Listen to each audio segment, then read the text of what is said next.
সবটা জেনেও এখন চুপ থাকি।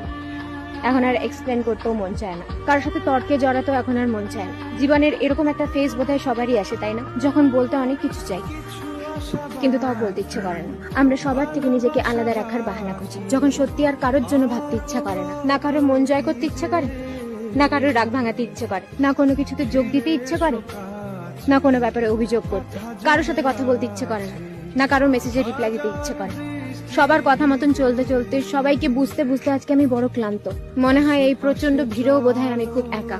মাঝে মাঝে মনে হয় যে এই স্বার্থপর দুনিয়া থেকে যত দূরে থাকা যায় তত ভালো। তাই মনে হয় এখন কেউ সাথে থাকলেও ভালো, না থাকলেও ভালো, কথা বললেও ভালো, না বললেও ভালো। এখন সত্যি কিছুতে কিছু আর যায় আসে না। আসলে ব্যাপারটা কি বলতো, সবাই শুধু নিজেরটাই বোঝে, আর অনেক কিছু বুঝিয়েও দিয়ে যায়, কিন্তু বোঝার চেষ্টা কেউ করে না। একা একেলা মন